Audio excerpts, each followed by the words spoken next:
Sir, the President's address has been discussed in this August House for 3 full days. I understand that 37 speeches have already been delivered. The debate has touched upon various aspects of the problems affecting our country. I have followed it with close interest and care. The President's address gives a picture of the country as a whole. It is intended to place before the House the full program for the future, the methods that we propose to adopt, the program for progress that has been chalked out, and the achievements that have so far been recorded. A picture like that has to be viewed from a correct angle. It is necessary that a sense of perspective and proportion should be maintained. If one does not try to take a balanced view of things or looks at the picture from an acute angle, then the judgment must be distorted.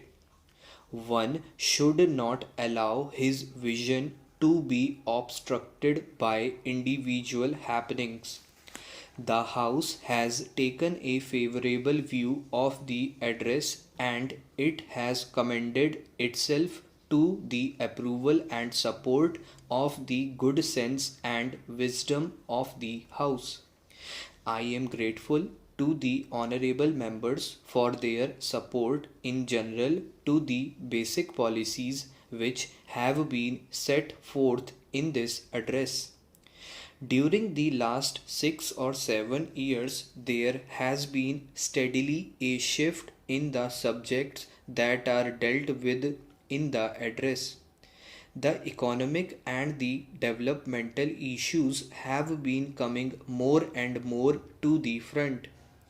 It is but proper that it should be so.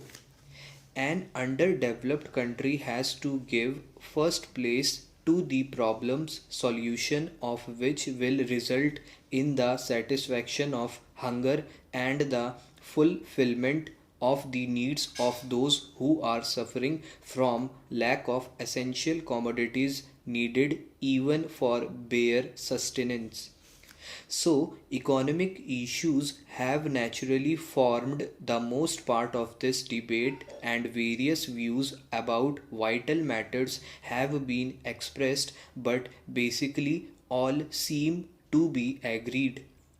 We want to establish a new rich socio-economic order, an order in which there will be a substantial share of the good things of life for everyone and in which all will be bound by the bonds of goodwill.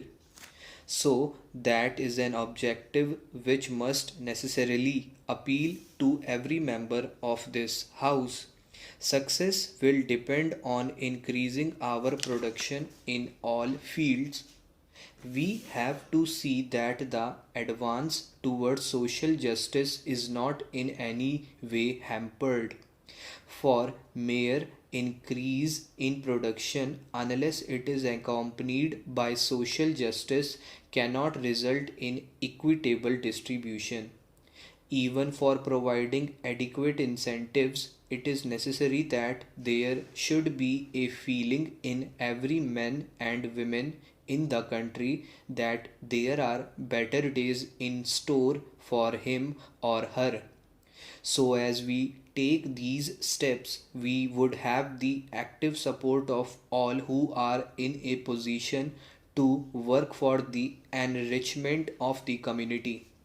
So, it calls not only for production but also for such measures as will ensure the welfare and goodwill of those who are in the backwaters today.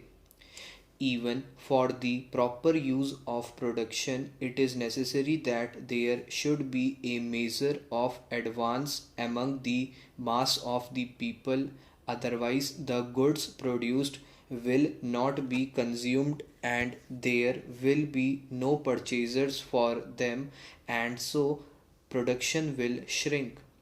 It has been so in certain cases. When production is to be coupled with social justice and we have big schemes and very ambitious projects to bring this about, there may be occasional jerks and jolts. We must not, on that account, get depressed. Institutional changes have to be made and other social steps have to be taken. So we should not get perplexed or confused by such contingencies. In our onward march, there may be occasions when we may feel that everything is not smooth and that there are hurdles on the way. There are bound to be such hurdles. We have to go forward with faith, determination, and courage, and unless we make up our mind to follow resolutely the course that we have laid down, we shall not be able to achieve what we all desire. I hope there is no difference of opinion about the goal. Our goal is the achievement of a socialist democratic society. The country's goal, as it is even now laid down, is a socialist cooperative commonwealth.